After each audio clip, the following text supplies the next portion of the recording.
Merhabalar, Kültürhane Kent Rasathanesi'ne hoş geldiniz. Ben Ulaş Bayraktar, Mekanda Adalet Derneği ile işbirliği içinde Friedrich Ebert Stiftung Derneği'nin desteğiyle hazırladığımız Kentler turumuza hoş geldiniz. Bu hafta ne yazık ki İzmir'den konuşmadan bültenimize başlamamız imkansız. Çünkü aslında kentlerimizin, memleketimizin ana gündem maddelerinden biri olması, biri kalması gereken bir madde. Ancak deprem kendi kendini hatırlattığında gündemimize gelebiliyor.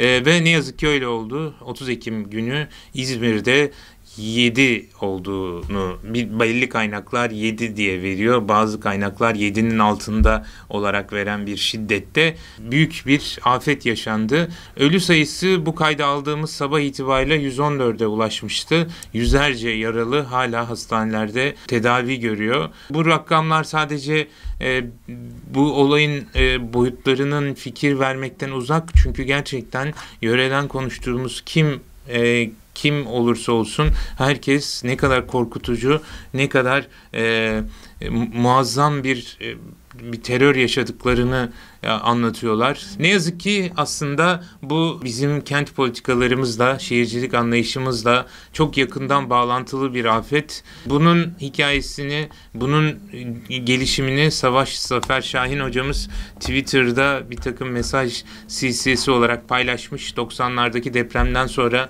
nasıl yapı güçlendirilmeye odaklandığı, afet alanlarının üzerine düşünülmeye başlandığı ama sonra bir süre sonra bütün tartışmanın kentsel dönüşüm odağına aktığı, kaydığı ve kentsel dönüşümün de aslında bir süre sonra afetten ilişkisinin zayıfladığını ve işte daha sonra arama kurtarma faaliyetlerinin buna yönelik tekniklerin gündemimize yer aldığını ve şimdi de son dönemde 2018'deki imar affıyla aslında bütün bu afetin ortaya çıkmasının kolaylaştırıcı bir politikanın izlendiğinin çok kısa ama öz bir şekilde özetliyor ve kendisi de esas beka sorununun bu olduğunu, bütün siyasal partilerin bu sorun ortasında o üstünde birleşerek bilimin ve mühendislik anlayışına borçlu olabileceğimiz dayanıklı kentlerin inşasının hepimizin boynunun borcu olduğunu, siyasetçilerin, kamusal aktörlerin boynunun borcu olduğunu vurguluyor. Aslında bu anlamda İzmir çok hızlı bir yapılaşma, kentleşme sürecine girmişti. Çok yoğun göç alıyor. Özellikle metropollerden çok yoğun bir göç aldığını biliyoruz. Ve hızla kentleşen, hızla gayrimenkul projelerinin arttığı bir kent. Dolayısıyla bu ivmenin sebep olacağı çok daha büyük bir afeti engellemek için bir ağır bir fatura olsa da erken bir uyarı olarak kullanılmasını, daha sonraki dönemin planlanmasında ve yönetilmesinde her zaman akılda tutulması gereken bir ders olacağını umuyorum. Bunun bir örneği işte bu Sendika.'daki bir haberde gözümüze çarptı. İzmir'deki bir afet toplanma alanı hemen yakınındaki gökdelenin inşaatı nedeniyle kullanılamıyormuş. İşte tam da o afet toplanma alanları ve hızla yapılaşan İzmir'in güzel bir resmi, belki de güzelden kasıt hani manzarayı ele veren bir kare belki de bu.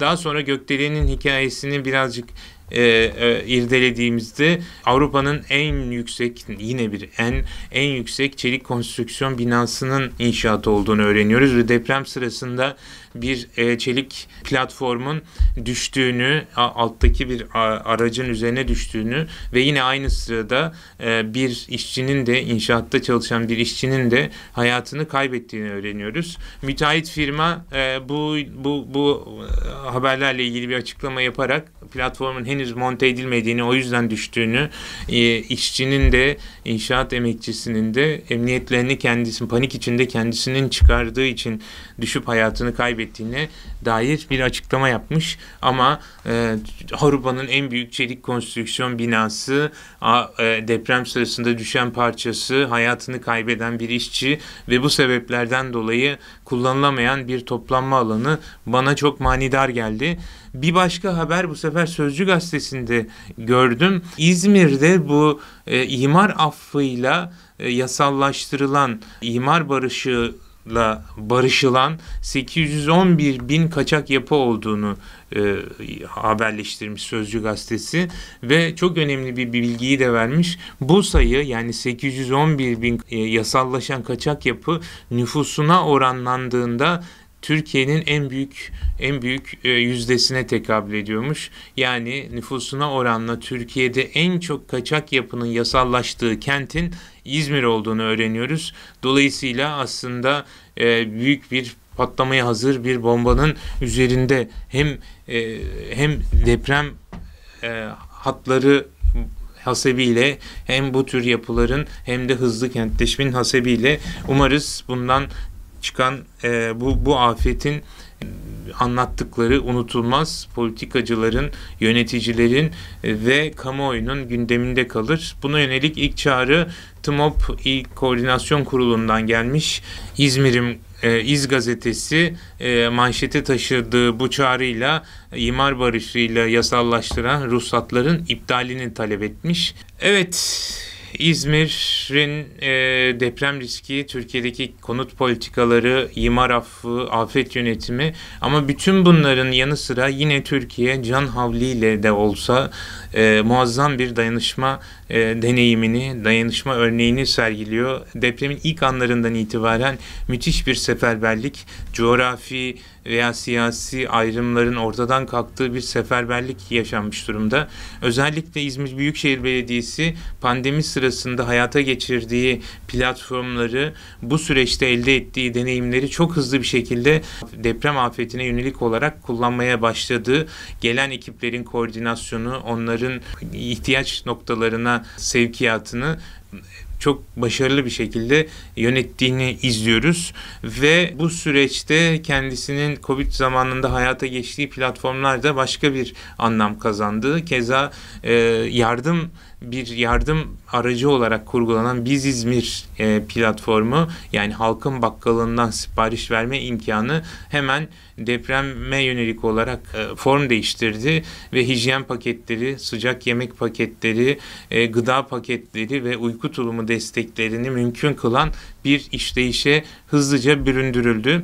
Aynı şekilde kiraya evini giremeyen, evini kaybetmiş kişilerin hızlıca başlarını sokacakları bir yer bulması için evlerini açanlar, kira desteği vermek isteyenler, kiracılara yardım etmek isteyenler için de bir platform oluşturuldu. Bu ihtiyaç var. İhtiyaçharitası.org desteğiyle haritalandırılıp kimin nerede neye ihtiyaç duyduğunu, hangi ihtiyaçların nerede ortaya çıktığının da hemen haritalanması sağlanmış oldu. Keza Yerçizerler grubu, derneği de gönüllü haritacılarla İzmir İl Koordinasyon Kurulu'nun alan çalışmalarını, yani hasar gören, yıkılan binaların yer tespitini ve onların haritalanması konusunda hızlı bir şekilde bir haritalandırma çalışması yaptı. Oteller hemen kapılarını açtılar. Afetzedelere, yardım, sağlık ekiplerine, arama kurtarma ekiplerine ve diğer belediyelerden, dediğim gibi Türkiye'nin her yerinden yardım, arama kurtarma, itfaiye, enkaz kaldırma, hasar tespit ekipleri İzmir'de hızlı bir şekilde afete müdahale etti. İşte birkaç tane Bodrum 24 saat sıcak çay kahve servisine başladı. Safranbolu mutfak karavanını orada çorba ve sıcak yemek yapmak üzere sundu. Dolayısıyla müthiş bir afet, çok büyük acılar ama küçük de olsa teselli verebilecek dayanışma örüntüleri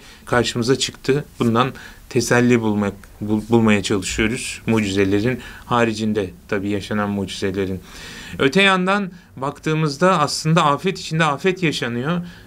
O pandemi sırasında bir de deprem felaketi geldi ve öyle bir dönemde geldi ki tam İzmir'de, bütün Türkiye gibi İzmir'de vakaların arttığı bir dönemde böylesine afet şartları, yani fiziki mesafelerin ortadan kalktığı, hijyenin çok zor sağlanabildiği, o izolasyonun, birbirimizden ayrı kalmanın imkansızlaştığı bir ortamda çok hızlı bir şekilde Covid-19'un vakalarının da artmasını bekliyor sağlık emekçileri. Bu konuda hazırlıklı olunması yönünde bir çağrı yapıyor. Afet içindeki afetin önceki afeti daha da katlandırması ihtimal dahilinde korkarak bekliyoruz ve endişeyle izliyoruz diyelim.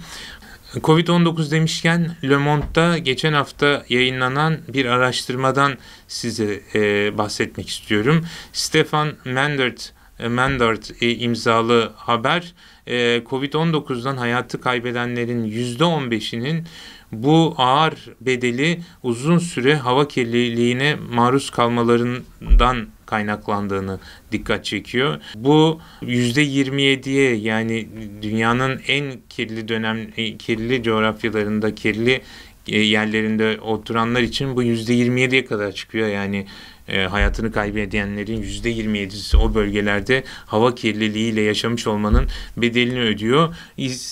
Avrupa'da, Fransa'da bu oran %18'de aslında Avrupa ortalamasının, %19 olan Avrupa ortalamasının hemen altında yer alıyor. Dolayısıyla hava kirliliği diğer kirliliklerde olduğu gibi kendiliğinden öldürmese de başka risklere karşı bizi çok daha kırılgan yapıyor. Bu biraz önce de söylediğim gibi bütün dünyada ikinci dalga çok net bir şekilde kendini hissettiriyor ve o geçen kıştan hatırladığımız önlemler hızla ve sırayla hayata geçiriliyor. Sokağa çıkma yasakları, dolaşım sınırları, bir takım kapatmalar hızla bütün Avrupa'da yayılıyor. Fransa'da da bunlardan biri. Fransa'da elzem olmayan bütün hizmetler, bütün dükkanlar kapatıldı. Sokağa çıkma yasağı belli bir sebep yoksa sokağa çıkma yasağı getirildi ve bu bir tartışma yarattı. Geçen hafta Kent Rasathanesi Instagram'ından da paylaştım. Bir takım kuaförler, işte kitapçılar, küçük esnaf kendilerinin elzem olmayan ürünler, hizmetler kategorisinde sayılmasına itiraz ederek bakanlığa bir mektup yazdılar ve kitabın da, işte kuaförün de aslında ihtiyaç dahilinde olduğunu ve onların da açık kalma haklarının olması gerektiğini savundular. O bir sonuç vermedi ve haksız bir rekabetten bahsediyorlardı küçük esnaf. Çünkü aynı ürünler büyük internet sayfalarında veya büyük marketlerde satılabilirken kendilerinin bunları satamamasının çok adaletsiz olduğunu savunuyorlardı ve buna yönelik yeni bir düzenleme geldi.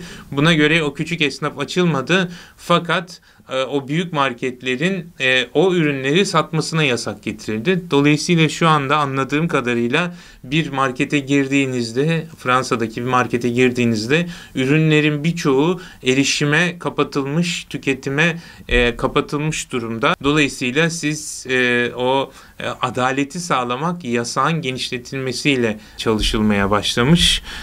Böyle de bir tartışma var. Gerçekten Türkiye açısından da küçük esnafın çektiği sıkıntılar. Geçen hafta haritayla Esnaf Odalar Birliği'nin, Mersin'deki Esnaf Odalar Birliği'nin haritasıyla ortaya koymuştuk. Bu sadece Türkiye'ye değil, bütün dünyayı ilgilendiren bir sıkıntı. Buna yönelik olarak yine dayanışma ürünleri Paris Belediye Başkanı Anne Hidalgo paylaşmış. Belediye şekilde gördüğünüz gibi bir takım bildirim afişleri tasarlamış ve oraya ihtiyaç anında komşularınızın size ulaşması için telefonunuzu, isminizi bırakıyorsunuz. İşte o kaybolan komşuluk bağlarının kıymetinin fark edilmesinden sonra bu tür yollarla teşvik etmeye çalışıyoruz.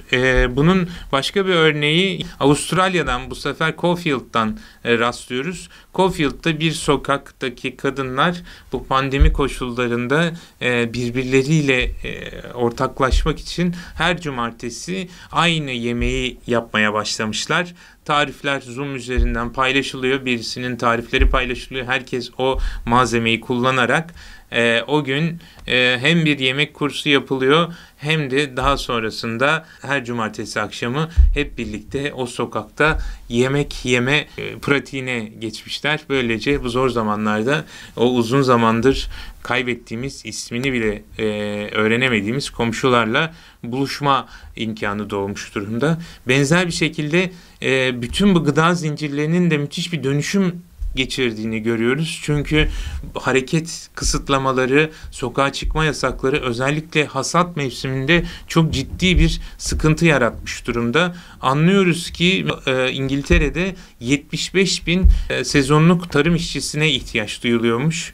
Bütün dünya genelinde 1 milyondan fazla sezonluk tarım işçisinin hasatlarda normalde çalıştığını fakat pandemiden dolayı bu imkanın ortadan kalktığını öğreniyoruz. Buna yönelik olarak hükümetler çok iddialı cevaplar vermeye çalışmışlar. Kendi vatandaşlarına çağrı yapmak, işte bir takım göçmen tarım işçilerinin gelmesi için kolaylıklar, düzenlemeler yapmaya çalışılmış. Ama bunların hiçbiri sorunun ortadan kalkmasına cevap vermiyor. Yine mesela işte bir takım teknolojik imkanlar kullanılmış. Nitekim robotlardan bahsediliyor. Referans verdiğim makale.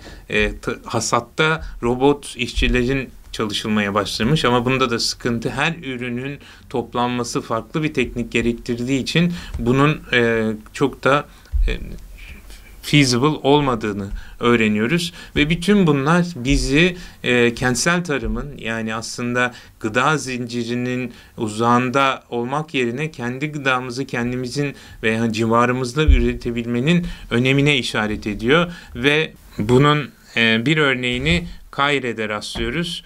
İki mimarın ortaklaşa 2018'de, yani pandemiden önce hayata geçirdikleri, yaygınlaşmasını sağladıkları kentsel tarım çok hızlı yayılmış durumda. Bu Mısır için ayrı bir önem taşıyor. Çünkü tarım arazilerinin gittikçe küçüldüğünü, yapılaşmanın arttığını öğreniyoruz. Susuzluk çok önemli bir sorun.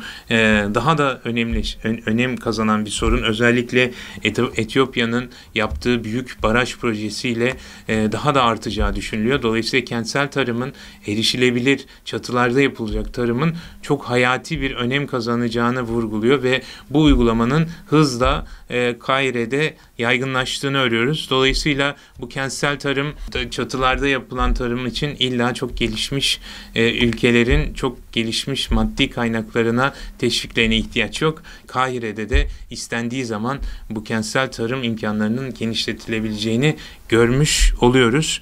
Türkiye'de de yaygınlaşıyor. Bunun ayrıntılarını konuşuruz. Mersin'de de çok güzel örnekler var. Türkiye'nin başka yerlerinde de var. Hobi bahçelerine indirgenemeyecek önemde bir alan. Bu kritik zamanlarda, kriz zamanlarında önemi daha da anlaşılıyor. Dolayısıyla bunu başka vesilelerle tekrar gündemimize alırız. Bu haftalık bu kadar. Hepinize ilginiz ve sabrınız için teşekkür ederim. Özellikle yapımda destek veren Nesime Karateke'ye, Mekan Adalet Derneği'ne şükranlarımı bir kez daha iletmiş olayım. Friedrich Ebert Stiftung Derneği her hafta olduğu gibi bu haftanın da destekçileri arasında. Sizler de sorularınız, düşünceleriniz, eleştiri ve önerileriniz için ulas@kültürhane.org veya ULSBY Twitter hesabı veya Kent_Rasathanesi Instagram hesabından bana ulaşabilirsiniz. Katkılarınızı almaktan çok sevinirim.